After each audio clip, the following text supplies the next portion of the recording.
Buenos días, querido amigo, hermano, Shalom. ¿Y dónde está el piloto? Es la comedia de una película que tuve la oportunidad de ver en los 80. Les recomiendo por si se quieren reír un poco, en donde la gente se intoxica en el avión por el alimento y uno de los doctores logra detectar que es por la intoxicación debido al alimento, y al final de todo el avión queda a la deriva. Se llama una sobrecargo. La sobrecargo llama a la torre de control le da direcciones, le instruye para que active el piloto automático, pero el tipo de la torre de control es adicto a sustancia, a la cola, tranquilizante, y el único capacitado en el avión y que no se vio afectado por la intoxicación es un tipo que es un piloto, pero que está afectado por trauma del pasado de la guerra. Y a pesar de que la película es toda una parodia, es comedia, me llevó a pensar en lo siguiente. ¿Sabe que nosotros hemos hecho de nuestra vida, que es seria, muchas veces hemos hecho de ella una parodia, hemos hecho de ella una comedia? Lo hacemos cuando nosotros le quitamos dentro del común denominador, desde los principios y fundamentos de la vida, le quitamos quién es la persona que nos creó, quién es la persona que nos construyó, quién es la persona que nos edifica. O sea, nosotros tenemos un manual de vida proporcionado por un creador, y nosotros insistimos permanentemente, obviamente producto del pecado, pero producto de nuestra rebeldía de no querer prestar atención a los fundamentos. Entonces, en el caso nuestro, ¿quién termina siendo el piloto de nuestra aeronave que se llama vida? Entonces, por eso la pregunta: ¿y dónde está el piloto? ¿Quién es que está guiando la vida suya y la mía? ¿O a quién es que nosotros le estamos permitiendo que esté guiando nuestras vidas? En estos días, uno de mis maestros mandó uno de los un devocional, y el devocional hacía referencia a Gálatas capítulo 2 verso 20. Lo que me puso, lo que me llevó a meditar mucho más en el Señor en cuanto a esto de la guía, quién es nuestro piloto. O sea, fíjense lo que dice Gálatas capítulo 2 verso 20. Dice: con Cristo estoy juntamente crucificado, dijo Pablo. Dice: y ya no vivo yo, mas vive Cristo en mí.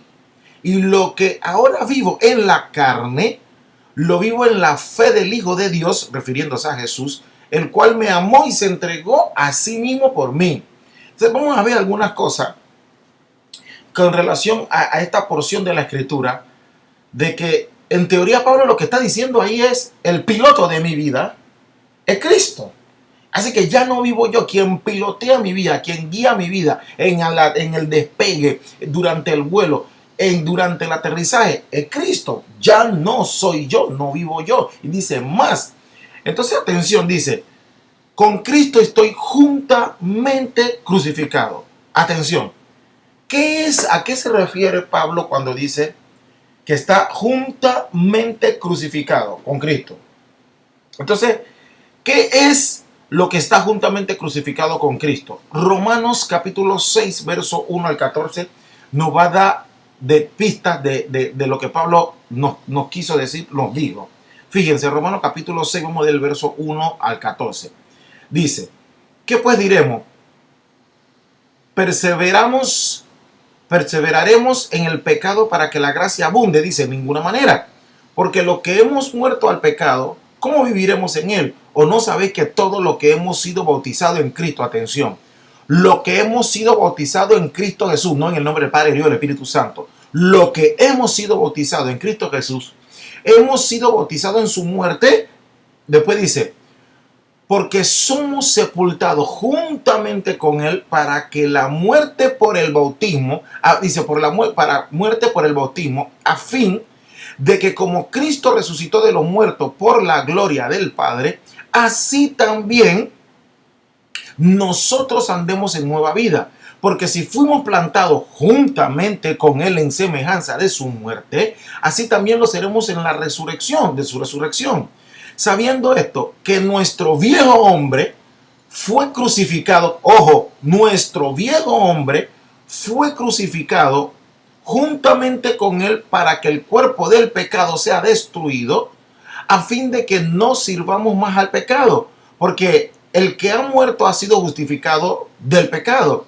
Y si morimos con Cristo, creemos que también viviremos con él, sabiendo que Cristo, habiendo resucitado de los muertos, ya no muere. La muerte no se enseñorea más de él, porque cuanto murió al pecado, murió una vez por todas, más en cuanto vive, para Dios vive. Así también nosotros considerados, dice, muerto al pecado, pero vivo para Dios. Entonces, fíjese lo que pasa. Fíjese lo que dice aquí. Dice, porque, yo me voy a saltar al verso 14, porque el pecado no se enseñoreará de vosotros, pues no estáis bajo la ley, sino bajo la gracia. O sea, ¿qué es lo que Pablo está diciendo aquí?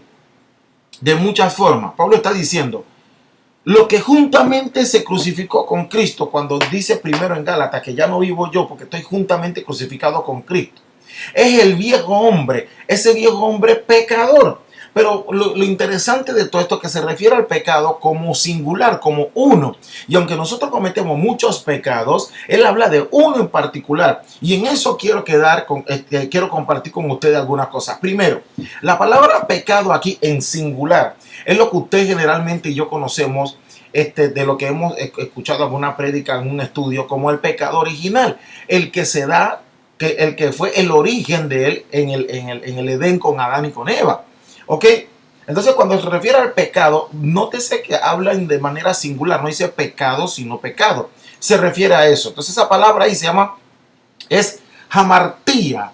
Entonces, esa palabra, atención, porque ustedes decimos, a veces nosotros nos ponemos a discutir, entonces, ¿qué es un pecado? ¿Qué es pecado? Y la palabra pecado, la escritura lo revela como hamartía, cuyo origen es hamartano. Entonces, atención a esto, atención. Ese pecado significa hamartano, una partícula ¿de qué? Una partícula de ab. Otra vez, la palabra en griego hamartano es una partícula, es una sección, es una fracción ¿de qué? De la palabra con que nosotros, usted y yo conocemos como Abba Padre. Cuando usted va a escribir Abba, escribe A, W de burro y una A, Abba, Padre.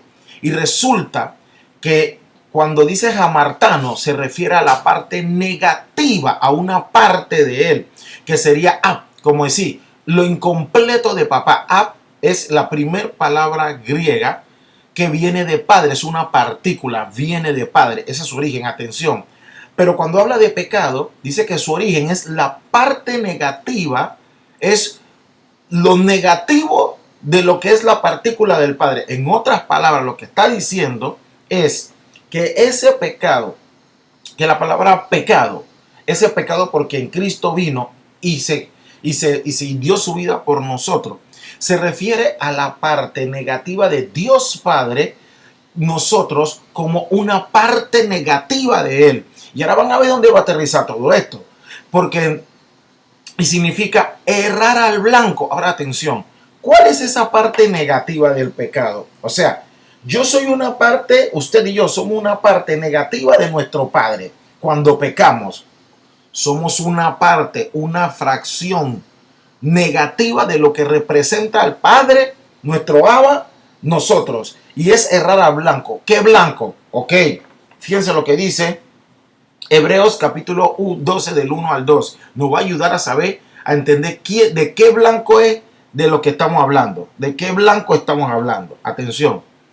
Vamos a hablar Hebreos capítulo 12, verso 1 y 2 dice: por tanto, nosotros también, teniendo de alrededor nuestra tan grande nube de testigos, despojémonos de todo peso y del pecado de la hamartía, hamartano, despeguémonos de esa como fracción negativa de nuestro Padre, despojémonos de errar al blanco que nos asedia y corramos con paciencia la carrera que tenemos por delante. Puesto los ojos ¿en quién? Puesto los ojos en Jesús y consumador de la fe, el cual por el gozo puesto delante de él sufrió la cruz, menospreciando el oprobio y se sentó a la diestra de Dios, dice, del trono de Dios. Entonces, cuando dice, la Biblia habla de pecado, cuando las escrituras hablan de pecado, de hamartano, de errar al blanco, están hablando de una forma como de apuntar a cuál es tu punto, el blanco tuyo, ya sea con un arco, con una flecha, con lo que sea. Y el blanco de nosotros es Jesús. Nosotros debemos correr, dice, una carrera con paciencia. Lo que dice que no es una carrera de velocidad, sino de distancia. Estamos hablando de una maratón de vida. ¿Hacia quién? Dice, puesto los ojos en Jesús. Esa es la meta. La meta nuestra es llegar y apuntar al blanco, y el blanco es Jesús. Entonces, fíjense lo que dice, por ejemplo, Colosenses capítulo 3, del verso 1 al 4, que también nos ayuda. Dice, si pues habéis resucitado con Cristo, lo mismo que estaba hablando todo lo que hablamos en Romanos capítulo 6, del 1 al 14, dice Colosenses 3, capítulo 1, dice, si pues habéis resucitado con Cristo, buscad las cosas de arriba, donde está Cristo sentado a la diestra de Dios.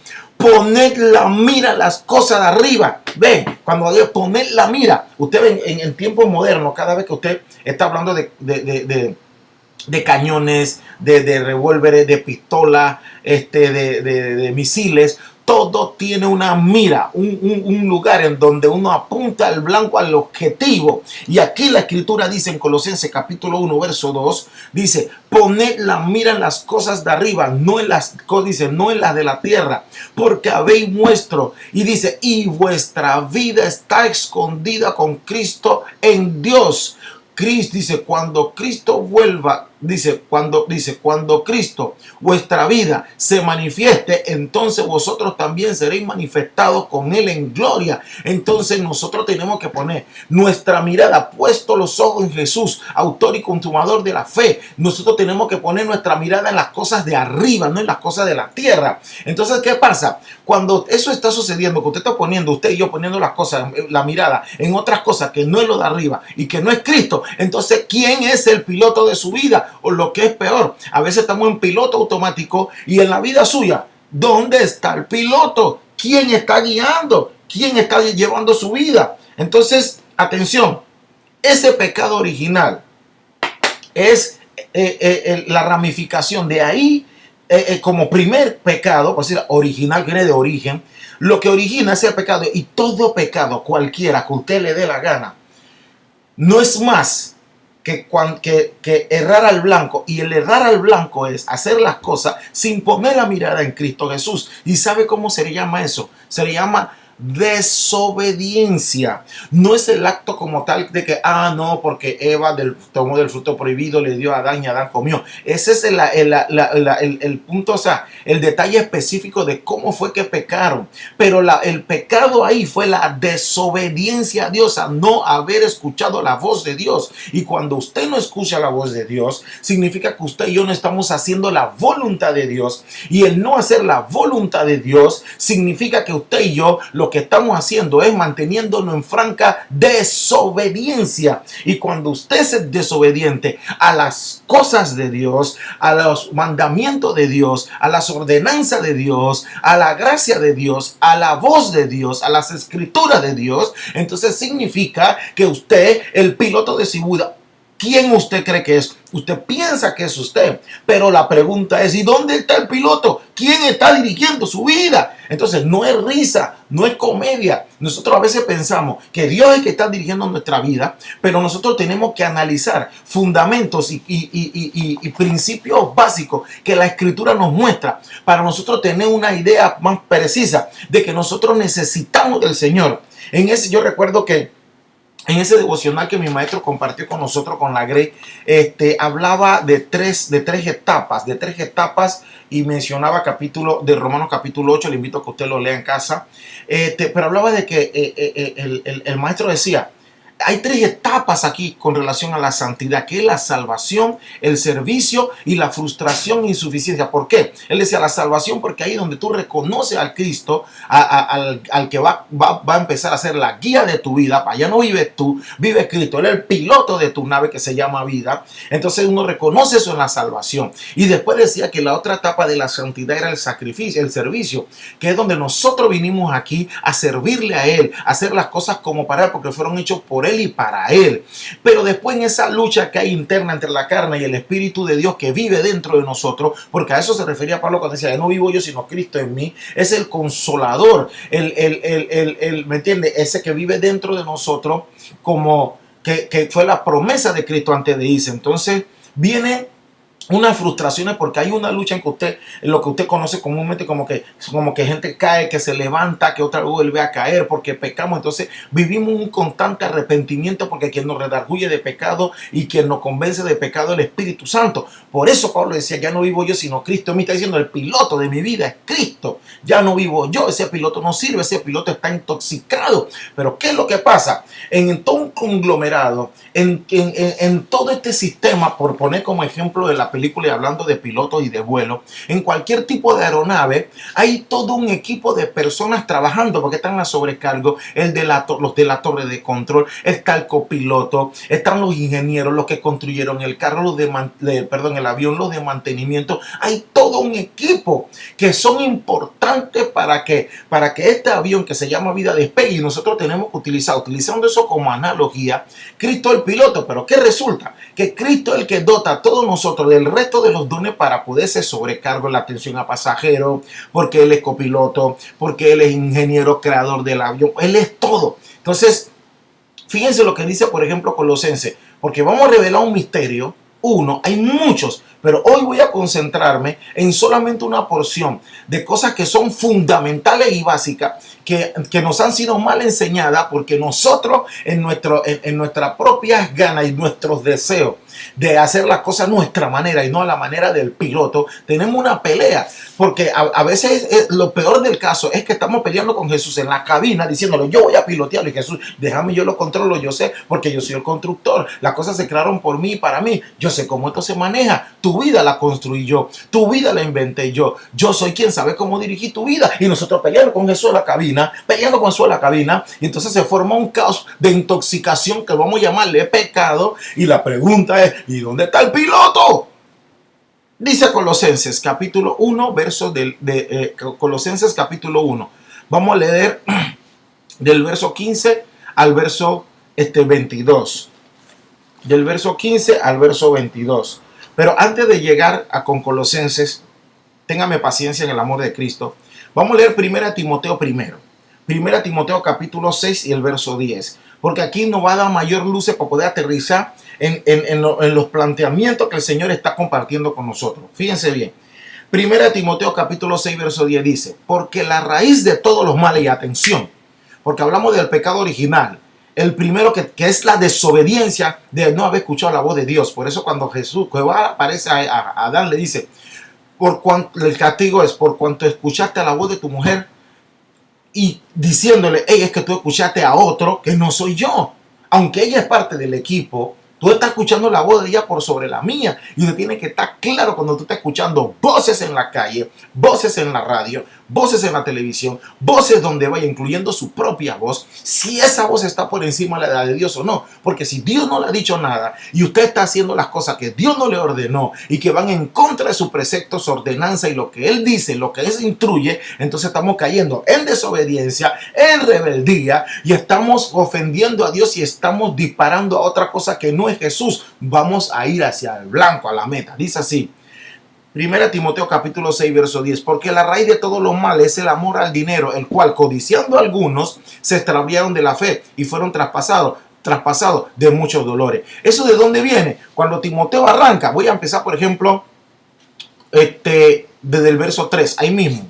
1 Timoteo capítulo 10, capítulo 6, verso 5, 3 dice, si alguno enseña otra cosa y no se conforma con la sana palabra de nuestro Señor Jesucristo, y no se conforma con las sanas palabras de nuestro Señor Jesucristo, no el de tu amiga, el diácono, el pastor, la monja, el cura, el padre, el papa, no.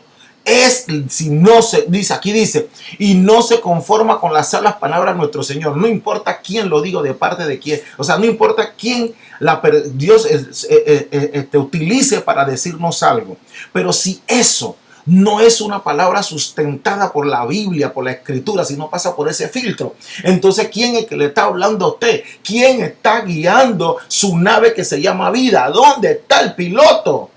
Dice, y la doctrina que es conforme a la piedad está envanecido, nada sabe, delira, dice, delira acerca de cuestiones y contienda de palabras, las cuales, dicen, de los cuales nacen las envidias, los pleitos, la blasfemia, las malas sospechas, disputas necias de hombres corruptos de entendimiento y privados de la verdad, que toman la piedad como fuente de ganancia para apartarse, dice, de ganancia, apártate de los tales. Entonces, ¿por qué la escritura habla de que la raíz de todos los males es el amor al dinero? Pero dice aquí, porque la raíz de todos los males es el amor al dinero, el cual, codiciando a alguno, atención, significa que hay personas que el dinero, mamón, así es su traducción en griego, que mamón no es su delirio, mamón no les roba la calma, pero la codicia de algunos provoca que mamón, el amor al dinero, afecte al resto de nosotros también, y nos envanecemos y tomamos la piedad como fuente de ganancia. Y en esto se está tratando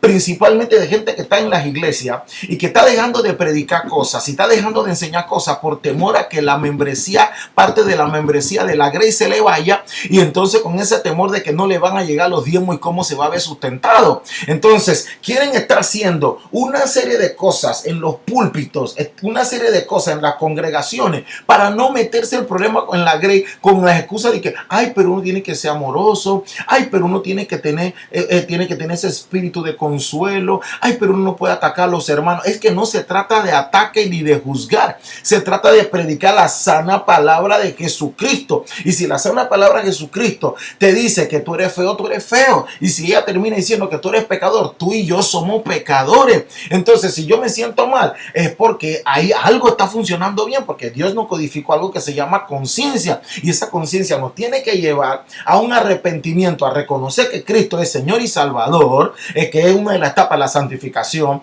Y luego después someternos al servicio de a quien nosotros reconocimos como el Salvador. Y después nosotros empezamos con esa lucha y esa batalla, porque ya no vivimos nosotros, ya no piloteo yo, sino pilotea Cristo en mí, para que no suceda en su vida y en la mía. ¿De dónde está el pinche piloto? Vamos a continuar. Ahora sí, Colosenses capítulo 1, verso del 15. Colosenses capítulo 1, el verso es del 1 al capítulo 1 del verso 1, 15 al 22. Del verso 15 al 22. Entonces dice así, Colosenses, téngame paciencia en el Señor, por favor. Colosenses capítulo 1, el verso del 15 al 22, dice de la siguiente manera. Dice así: Él es la imagen del Dios invisible, el primogénito de toda creación. Uy, eso me redarguyó el espíritu cuando dice, Él es la imagen del Dios invisible. Y dije, wow, Dios siempre, nosotros no lo hemos visto en carne y hueso. Nosotros, quien hemos visto o que tuvieron la oportunidad de verlo, fue a Jesús hecho carne. Y nosotros vamos a tener esa oportunidad cuando Él regrese por su iglesia, por nosotros. Pero ahora fíjense, usted no nota que Dios es invisible, y eso me llamó poderosamente la atención, me inquietó, porque todos nosotros el día de hoy, cristianos o no cristianos, estamos embelecidos con que nos vean de alguna manera. A todo el mundo le gusta. Usted no es que por eso las marcas y los logos se han hecho famosos. Tú pones un restaurante y tú quieres poner el logo grande que se vea, y tú, si tú trabajas para Facebook, tienes que poner la F azul, o que si es Twitter, ponla, y si tú quieres un suéter que diga Tommy Hilfiger,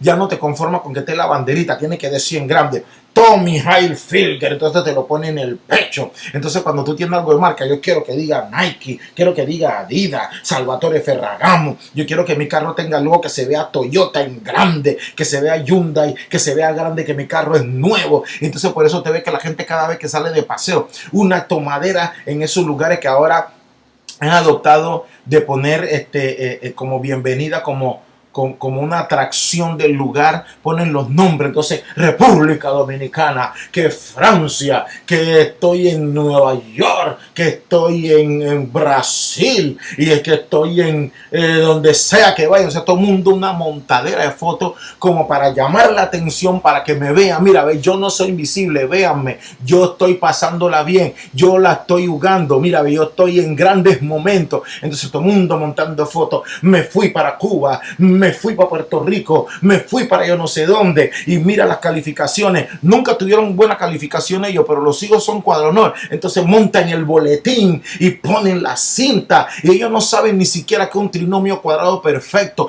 no se saben ni siquiera leer bien su lenguaje, tienen problemas de ortografía, no se quedaron en historia, nunca leyeron mucho, no leyeron libros, sino fueron obligados. Pero si un familiar está, una tomadera de fotos y vamos a poner para que la gente vea el promedio, mi hija tiene beca, el mío está estudiando tal cosa. Es unas ganas de tomar protagonismo para que lo vean, y el Dios Todopoderoso, ¿usted no se le hace extraño que es invisible?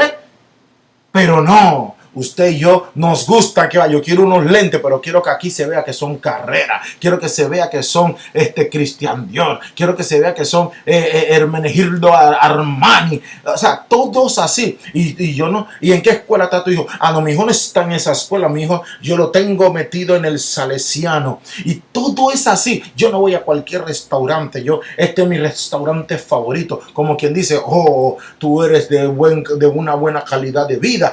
Es una sarta de estupideces que lo único que muestran es que en tu vida, el piloto de tu vida es cualquiera, menos Cristo. Menos Cristo. Vamos a continuar en Colosenses, capítulo 3, verso 10, perdón, capítulo 1, verso 16, dice: porque en Él fueron creados, en Cristo, en Él fueron creadas todas las cosas, las que hay en los cielos, las que hay en la tierra, visibles e invisibles, sean tronos, sean dominios, sean principados, sean potestades. Dice, todo fue creado por medio de Él y para Él. ¿Para quién fue creado? Fue creado por medio de Cristo y fueron creados para Cristo. Usted no vive para ser feliz. Yo no nací para el maltrato, yo no nací para sufrir, yo nací para ser feliz. No. Usted y yo, pecadores o no, quien crea en Cristo no, nacimos por Cristo y para Él. El que no lo reconozca va a rendir cuenta. Y usted que es cristiano como yo, que se cree que nos creemos que ahora porque no sabemos dos cosas de la palabra, y porque asistimos a la iglesia, y porque cantamos coritos y nos vestimos bonito y nos ponemos nuestra cara pobrecito en la iglesia, que nosotros, el piloto de Cristo, no seamos hipócritas. Ese no es Cristo que está piloteando nuestra vida. Las cosas fueron hechas por Él y para Él. Dice, y en Él, verso 17, y Él es antes de todas las cosas, y todas las cosas en Él subsisten. Y Él, atención, lo voy a decir lentamente, porque vamos a desvelar de por qué nosotros caemos en desobediencia. Porque parte de lo que hay en nuestro corazón, producto de todo el mundo que escuchamos, escuchando los sobrecargos, escuchando los pasajeros intoxicados, escuchando al tipo de la torre de control que es un drogadicto, escuchando a todo el mundo. Fíjense que en la película, quien logra detectar que hay un problema de intoxicación es un doctor. Es simbólico, pero fíjense por qué lo utilicé como una analogía para esta enseñanza en el Señor. Y Él es que convence y ayuda al único al que es piloto, el que tiene trauma de la guerra. Él es que le instruye y le va aconsejando. ¿Quién es el doctor de nuestra vida? Lo mismo. Pero vamos a seguir hablando del piloto. Dice, por cuanto, verso 16, dice, y Él es la cabeza del cuerpo que es la iglesia. Quiero que tomen nota todo lo que tienen oportunidad en el Señor de escucharme, me tengan paciencia. Debe de escucharme a mí y filtre eso con lo que el Señor quiere hablarte a ti ahora en este momento. Colosenses, capítulo 1, verso 18.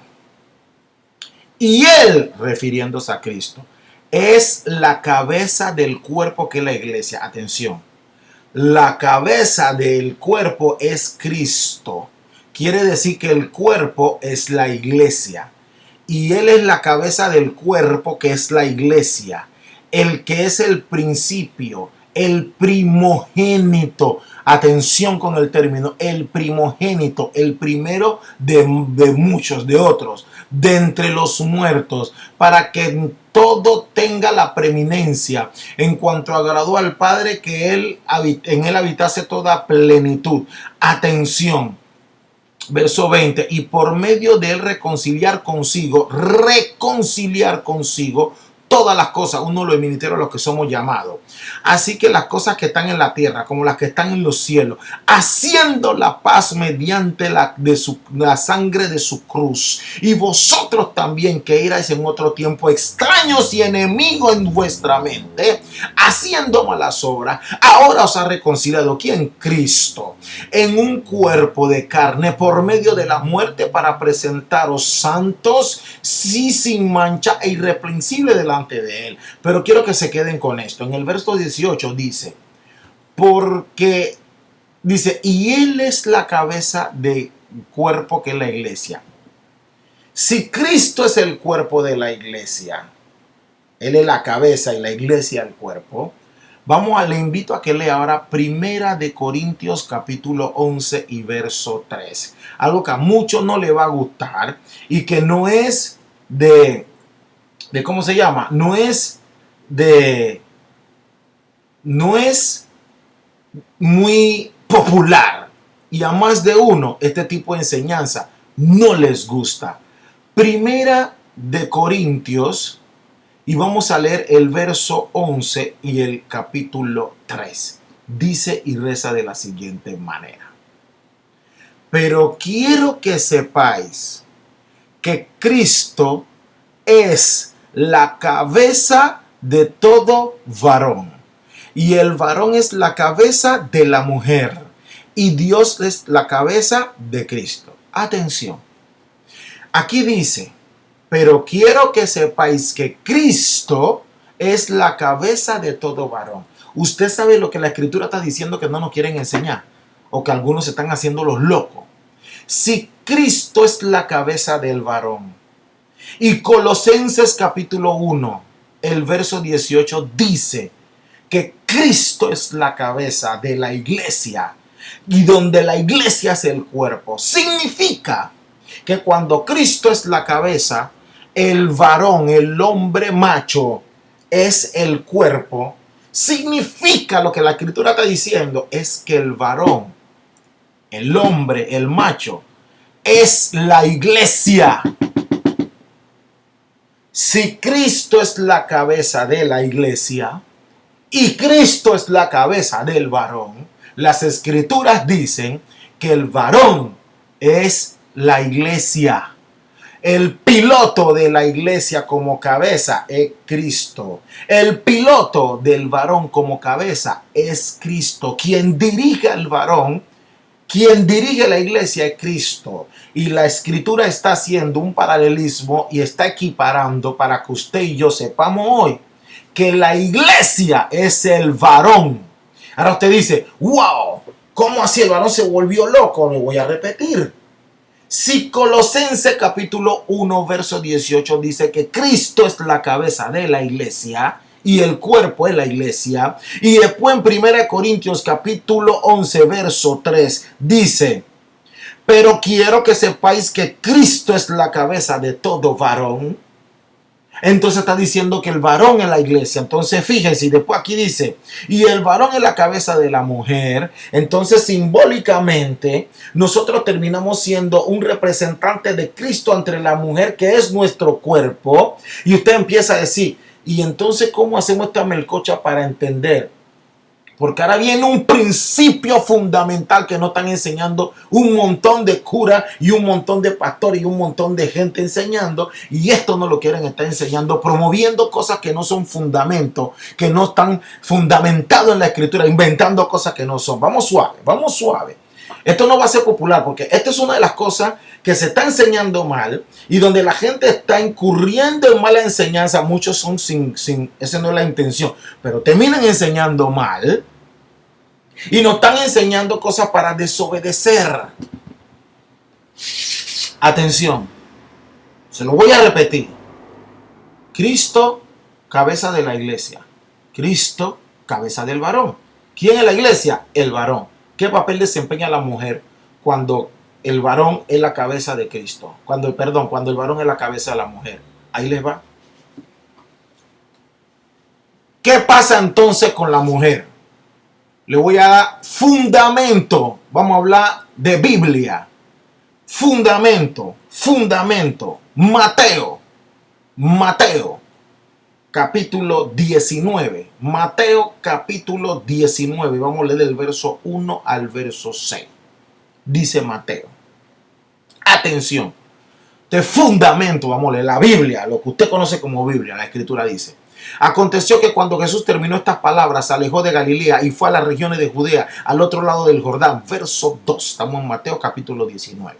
Y le siguieron grandes multitudes y lo sanó allí. Verso 3. Entonces vinieron a él los fariseos tentándole y diciéndole, ¿es lícito al hombre repudiar a la mujer por cualquier cosa? Y responde Jesús en el verso 4. Él respondiendo les dijo, ¿no habéis leído que el que los hizo al principio, fundamento, base, el que los hizo al principio, varón y hembra los hizo? Pero corremos a defender el asunto de ideología de género porque los gays se quieren ellos con ellos, ella con ella y un desorden. Pero aquí nosotros patrocinando sinvergüenzura también los llamados cristianos, cuando nosotros no queremos entender lo que dice el Señor. Dice, varón y hembra los hizo. Y dijo, por esto el hombre dejará padre y madre, refiriéndose a lo que dijo Adán, y se unirá de unión de uno. Y los dos serán una sola carne. Verso 6. Así que no son más dos, sino una sola carne. Por tanto, lo que Dios juntó, no lo separe el hombre. Mire la mala enseñanza por donde va. Primero, vamos a hablar de cosas básicas. Aquí dice que el hombre va a dejar padre y madre y que el que los hizo, varón y hembra los hizo. Y después dice que ya no son más dos. Entonces yo he tenido un conflicto durante mucho tiempo de por qué cada vez que nosotros los cristianos vamos a hacer reuniones para ayudar a los matrimonios con la mejor intención, decimos que congreso o retiro de parejas. La palabra pareja viene de par y par viene de dos. Si la pinche escritura dice que no vamos a ser más dos sino uno, ¿por qué seguimos insistiendo en llamar a los matrimonios como parejas? Nosotros no somos pareja, eso hay que enseñarlo. Nosotros, varón y hembra, somos uno. ¿Y sabe por qué eso es importante? Le voy a decir por qué eso es importante. Atención. Nosotros conocemos y se nos enseña en la escuela, en cualquier idioma que usted le dé la gana, que hay números primos y números pares. El número par es divisible por 2. ¿Ok? Todo número par se puede dividir entre 2. Nosotros no debemos meter, eso es diabólico, es una enseñanza diabólica dentro de las iglesias.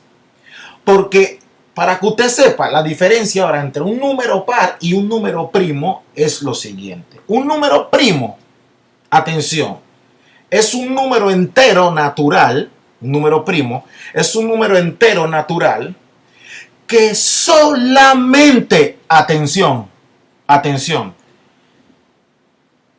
puede ser divisible entre sí mismo y el número 1.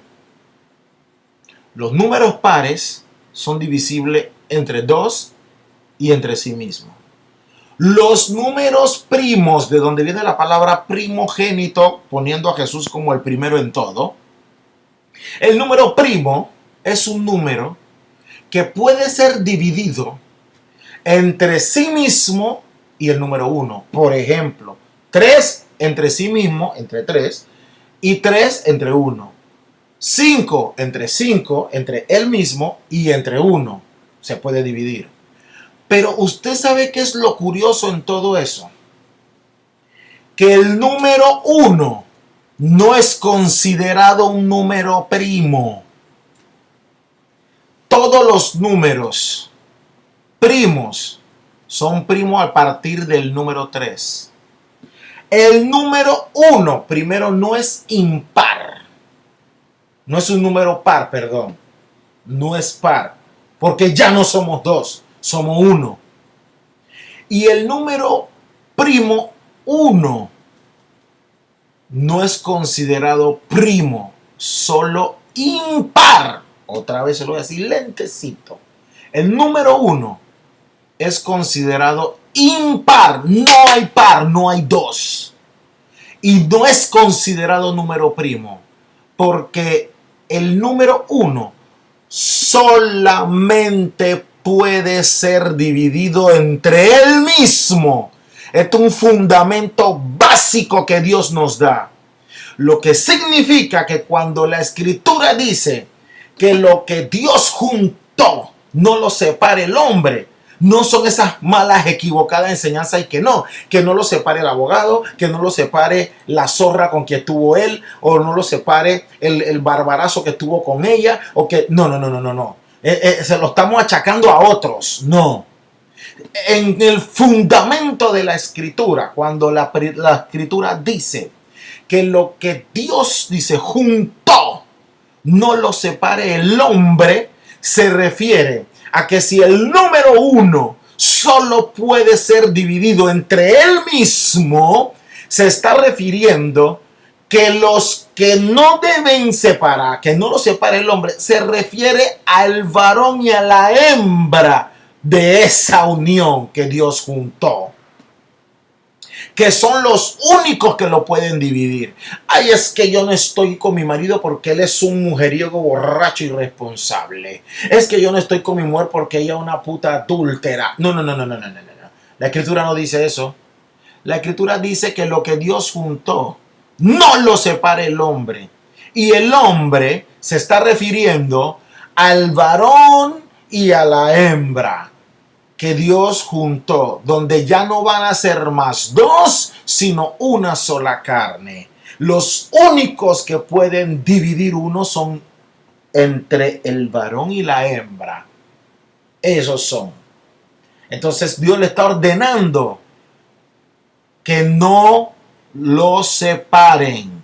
Eso es una ordenanza. Lo que Dios juntó, no lo separe el hombre. No voy a hablar más del tema, pero quiero quedarme en el asunto del uno. Porque cuando Cristo vino, eso es lo que Cristo enseñaba, Padre. Yo sé que tú me escuchas, pero yo oro en vuelta porque yo quiero que ellos sepan que tú y yo somos uno. Tú no ves que habla del Padre, el Hijo y el Espíritu Santo y dice, y los tres somos uno. Para que usted tenga claro que no se puede dividir. Porque si se divide ya queda incompleto, queda siendo una fracción. Entonces somos la parte negativa de la fracción de nuestro Padre. Somos esa parte negativa al cual la Escritura llama pecado, que es errarle a Cristo, porque estamos desobedeciendo un principio básico en donde lo que Dios juntó, que es el varón y hembra, que Dios los hizo varón y hembra, pero nos gusta estar haciendo manifestaciones contra el asunto de género, pero estamos promoviendo divorcio entre la iglesia y 4 y 5 sin vergüenza divorciándose y volviéndose a casar, usando como excusa lo que sigue. Hoy el tema no es de matrimonio, el tema es de quién es el piloto, y usted tiene que hacer caso a lo que dice la Escritura, porque es lo que dice el piloto, y el piloto dice aquí en Colosenses que Cristo es la cabeza de la iglesia, y dice en 1 Corintios capítulo 11 verso 3 que Cristo es la cabeza de la iglesia y que Cristo es la cabeza del varón. En lo que está diciendo es que el varón es la iglesia y de que Cristo es su cabeza, y de que el varón como iglesia no debe tener claro que cuando es la iglesia, la mujer también es iglesia, porque resulta y sucede que ya no son más dos, son uno solo en Cristo Jesús, pero no lo estamos entendiendo y estamos promoviendo divorcio y estamos promoviendo separaciones. Y entonces, ¿quién que está dirigiendo el barco este? ¿Quién dirige esta aeronave que se llama vida? ¿Dónde está el piloto?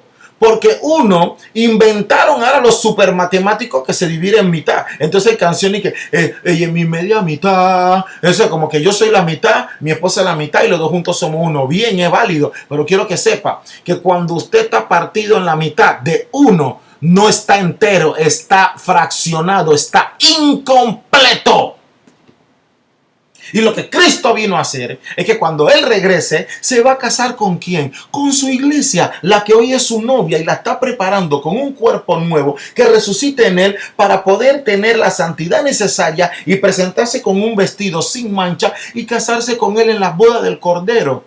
Eso es lo que Jesús dice, pero nosotros no queremos ir si no nos quieren estar enseñando eso. ¿Por qué? Porque nosotros, los dioses de nosotros son el mamón, es la plata, para nosotros poder estar vistiéndonos de ropa, enseñándole a la gente cara. carro, enseñándole casa, enseñándole dónde yo estoy viajando para que la gente vea que tú no estás pasando trabajo. Y tu corazón adentro está podrido porque no está escuchando la voz de Dios y te está convirtiendo en un pecador y te está convirtiendo en alguien que está desobedeciendo y te está convirtiendo en alguien que no tiene claro que ya no somos dos, porque la relación entre Cristo y nosotros es de uno. Entonces dice Pablo, ya no vivo yo, el piloto no soy yo, ya yo morí y vive Cristo en mí. Él es uno, Él es mi cabeza, yo soy la iglesia, y si soy casado, mi esposa es uno conmigo y ambos somos la iglesia. Se lo voy a dejar hasta ahí, se lo voy a dejar hasta ahí. Dice así, para que ustedes tengan un norte. Para que ustedes tengan un norte. Vamos a culminar con lo que dice el libro de Salmos. Para que ustedes tengan un norte. El libro de Salmos dice así de la siguiente manera.